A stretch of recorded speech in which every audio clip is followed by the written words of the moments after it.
Walah,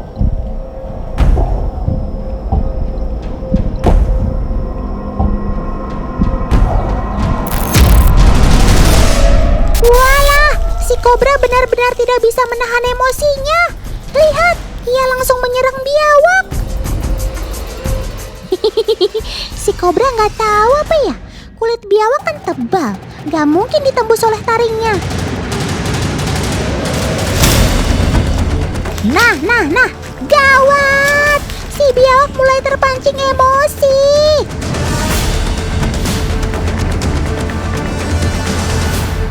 Bersama si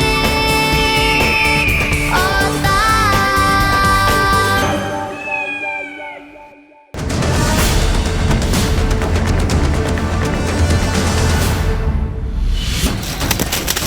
Kan, sekali gigit, si ular kobra dibikin tidak berkutik. Rahangnya yang kuat sangat mudah untuk melumpuhkan kekuatan si ular berbisa ini. Aduh, tamat sudah riwayatmu kobra. Makanya, kalau emosi tahan dikit kan bisa. Lagian biawak mungkin cuma numpang lewat di wilayah kekuasaan kamu. Beginilah hukum alam bekerja, teman. Siapa yang kuat, dialah yang akan bertahan.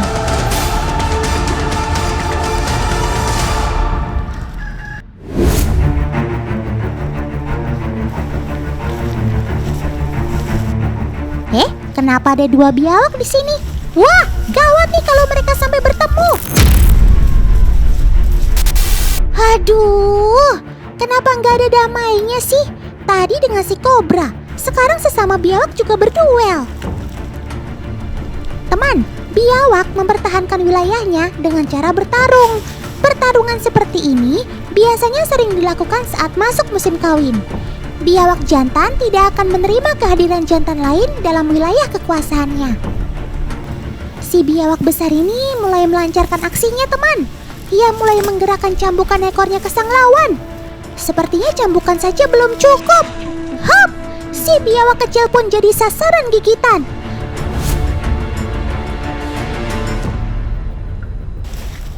Akhirnya, setelah beberapa lama, si biawak besar melepaskan gigitannya. Ayo biawak kecil, cepat kabur. Lega deh.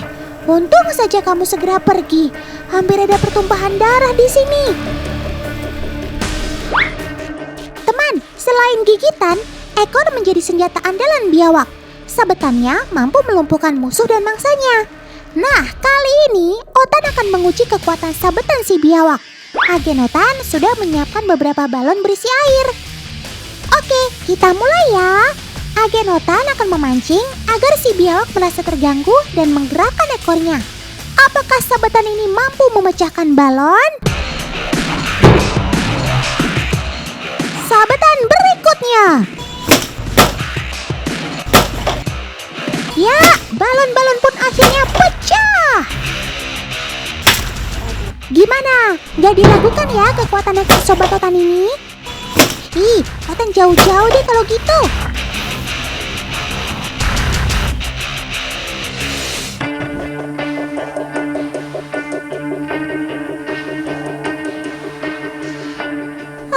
Aduh. Preman mana lagi nih yang cegat perjalanan kamu, Sob? Yang ini lebih serem. Kalah jengking. Selain capitnya yang berbahaya, hewan ini juga bisa menyuntikkan racun melalui ujung ekornya, Sob. Ayo putar balik, Sob. Kamu sudah masuk ke wilayah kekuasaan kalajengking nih. Ya ampun, benar apa yang Otan bilang. Sobat Otan ini terkena sengatan si kalajengking, teman. Kalajengking pasti anggap biawak itu sebagai ancaman. Makanya ia langsung menyerang biawak berkali-kali. Tapi lagi-lagi, si biawak tampak santuy, teman. Seperti tidak terjadi apa-apa.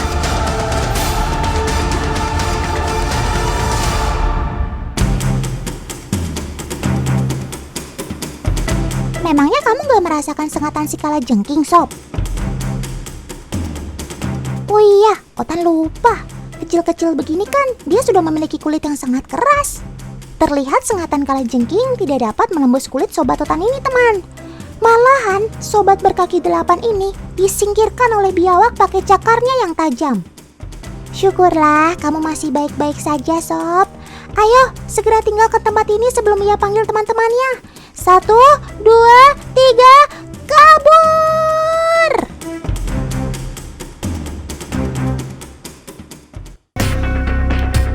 Teman, biawak dikenal memiliki kulit yang tebal. Lapisan kulit ini terdiri dari zat keratin, yaitu zat penyusun kuku pada manusia. Kulit tebalnya bikin otan penasaran nih, teman. Kalau sama taring ular kobra, jelas tidak bisa ditembus. Nah, kira-kira sama benda-benda halus, dia sensitif nggak ya? Kali ini otan akan membuat percobaan sederhana.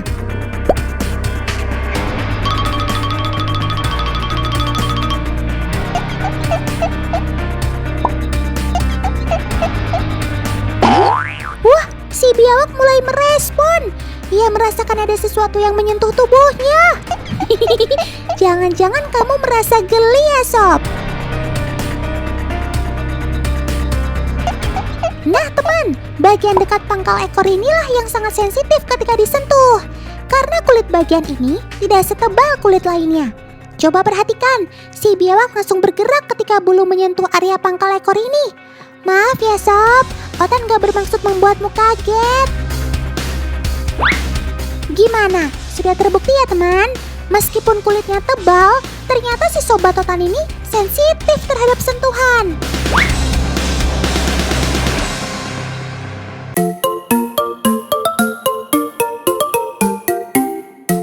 Teman, kenalin, ia adalah sobat otan si biawak air. Si pemilik kulit keras ini merupakan jenis biawak yang paling sering dijumpai di berbagai wilayah di Indonesia. Kalau masih kecil begini, kelihatan lucu banget ya, teman. Masih unyu-unyu kayak otan gitu deh. Mereka sedang aktif-aktifnya untuk bergerak dan mengeksplor hal-hal baru. Oh iya, sejak masih kecil, mereka sudah pandai untuk mempertahankan diri. Lihat sendiri kan tadi. Otan ada ide nih. Bagaimana kalau kali ini Otan ikuti kamu, Sob? Gimana, teman? Setuju nggak? Setuju dong pastinya.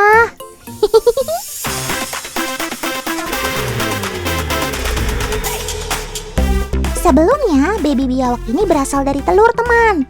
Biawak merupakan hewan ovipar, alias berkembang biak dengan cara bertelur. Setelah kurang lebih 5 bulan, telur-telur biawak ini akan menetas dengan sendirinya. Lihat, mereka sudah mulai menetas satu persatu nih. Lucu-lucu banget sih kamu, Sob. For your info nih, berbeda dengan unggas, reptil seperti biawak biasanya tidak mengerami telur-telurnya.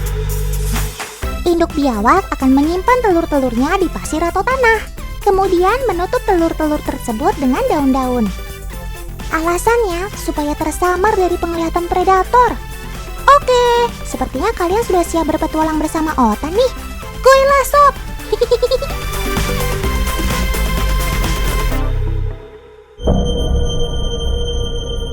Loh, kamu mau ngapain, Sob?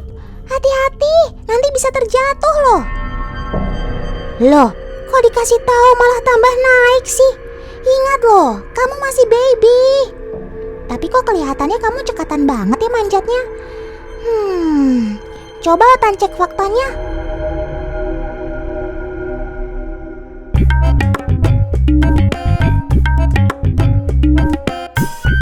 Walah, ternyata baby biawak memang suka berada di atas pohon, teman. Tujuannya untuk melindungi diri dari serangan predator. Tapi sesekali ia akan kembali turun untuk mencari makan kok. By the way, si baby biawak ini merambat naik ke pohon mengandalkan kaki dan cakarnya yang kuat, teman. Bentuk kaki biawak yang seperti kail memudahkan ia untuk berpegangan ketika memanjat. Selain itu, ekornya juga berfungsi sebagai penyeimbang. Tak hanya pada batang pohon saja, teman. Sobat Otan ini juga bisa memanjat pada tekstur bebatuan kasar seperti ini. Anak outdoor banget sih kamu, Sob. Bisa nih jadi atlet panjat tebing pas sudah besar nanti.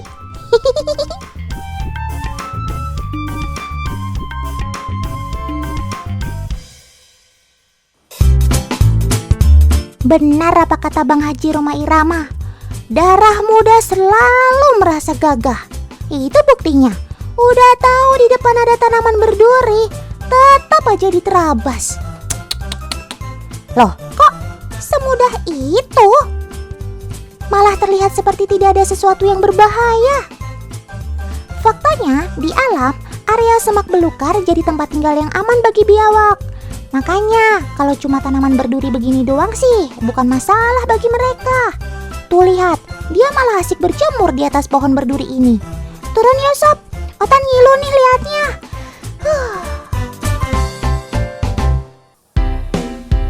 Setelah puas menjelajahi hutan, sekarang si baby biawak ini mau coba-coba main air nih teman.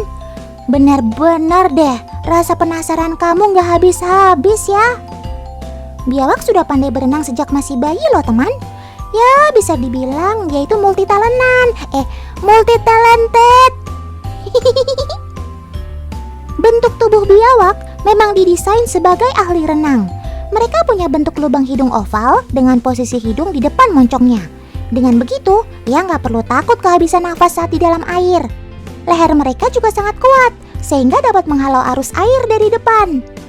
Selain itu, ekornya yang kuat juga punya peran penting sebagai kemudi, macam setir di mobil gitu. Mereka berenang biasanya untuk berpindah dari satu tempat ke tempat lain.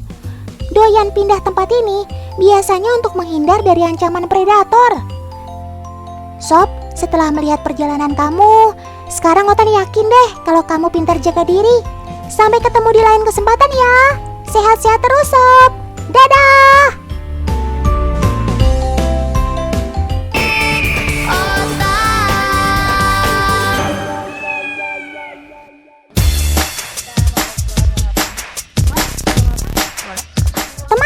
Sekarang Otan lagi mau hangout alias jalan-jalan sama Kak Prista dan Kak Eci nih. Tapi nggak lupa, si Alden juga ikut teman. Dia adalah anjing jenis Doberman Ratten. Wih, gagahnya 11-12 kayak Otan. Sebentar, kok perasaan Otan nggak enak nih?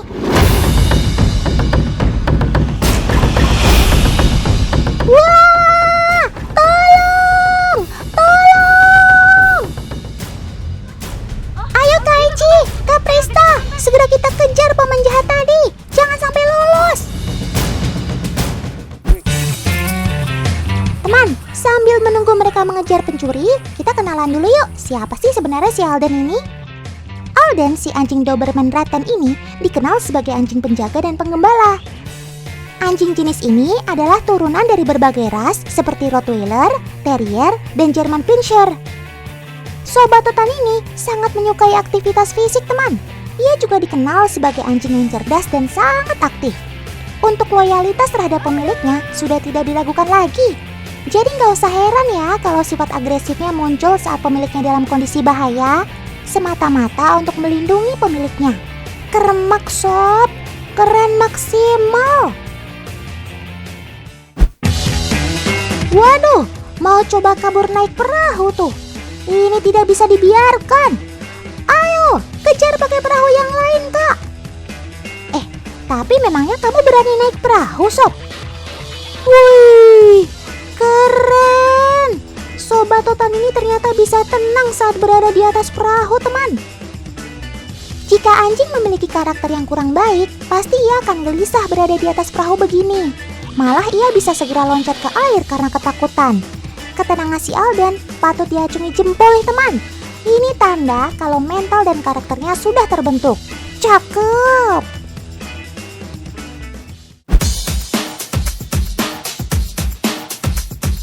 Otan mau kasih tantangan nih untuk kamu sob. Tidak hanya Alden, Kak Prista juga harus ikutan ya. Tantangan kita kali ini adalah menaruh gelas yang berisi air di atas kepala. Yang paling lama bisa menahan gelas tanpa terjatuh nanti akan keluar sebagai juara. Sudah siap semuanya? Let's go! Kak Prista tegang banget nih mukanya. Santuy aja kali Kak. Coba kita lihat si Alden yuk. Tuh, benar kan? Di balik sifat agresifnya, ternyata Alden juga bisa mengendalikan dirinya teman. Dia juga terlihat sangat tenang ketika jika ada gelas di atas kepalanya. Bahkan dia juga mampu untuk dapat menyeimbangkan gelasnya agar tidak terjatuh. Keren banget sih ini. Otan aja belum tentu bisa loh. Sob, tahan sebentar lagi Sob. Yah, akhirnya jatuh juga gelasnya.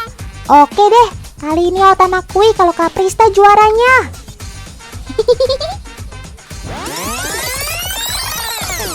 Tapi kamu gak kalah keren kok Sob. Bisa bertahan sampai 2 menit juga sebuah prestasi kok. Cakep.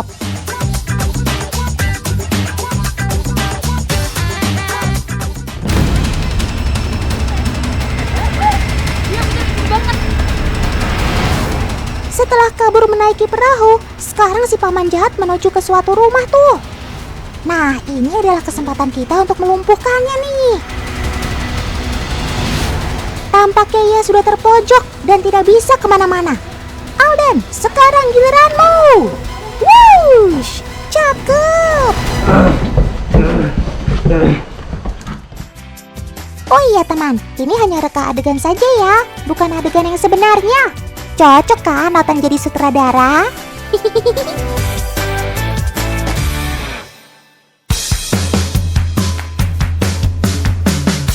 Teman, agar kalian semakin yakin dengan keberanian Sobat Otan ini, bagaimana kalau kita tantang Alden lagi?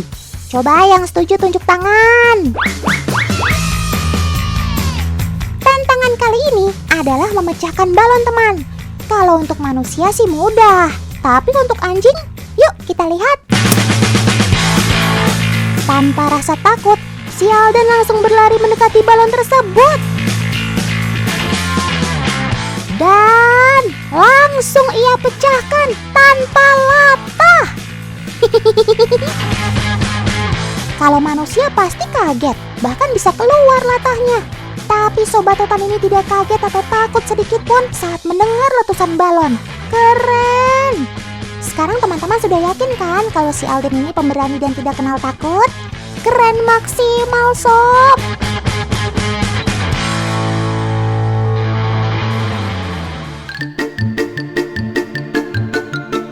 Teman, keberanian Sobat Otan ini sudah terlihat sejak zaman Perang Dunia Kedua loh. Doberman menjadi bagian dari militer Amerika Serikat dalam pertempuran di Okinawa pada tahun 1945. Tugasnya sebagai tim pengintai. Mantap sob! Sampai-sampai dibangun 15 patung anjing terbanyak dari jenis Doberman untuk mengenang jasa mereka. Salut Otan untuk kalian sob! Hormat! Gerak!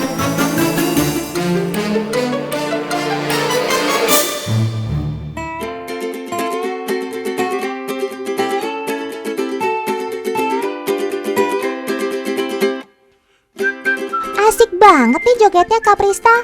Anak TikTok banget. Udah sering FYP nih kayaknya ya kak. Tapi ngapain pakai bawa tali? Walah, ini kan untuk percobaan kak. Tali ini bisa dipakai untuk mengetes fokus si Alden. Kaprista akan mengangkat tali setinggi-tingginya agar tidak diraih Alden. Apakah Alden akan menyerah begitu saja? Atau malah Kaprista yang akan menyerah? Langsung saja kita buktikan di KTP. TKP. Respon si Alden sangat baik teman. Ia langsung berusaha gapai talinya. Lompatan Sobat Otan ini juga cukup tinggi. Itu berkat struktur tubuhnya yang ramping dan berotot teman. Fokusnya juga sangat bagus. Sampai-sampai ia tidak mau menyerah sampai mendapatkan talinya.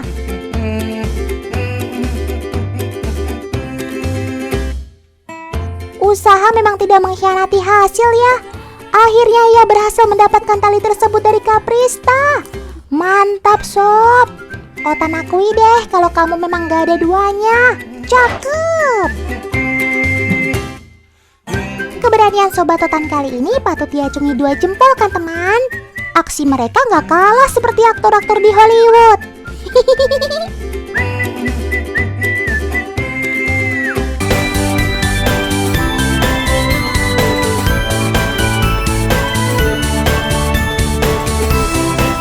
Kira-kira siapa lagi ya Sobat Otan yang memiliki keberanian seperti mereka?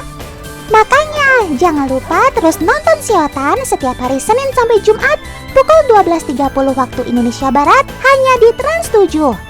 Dadah!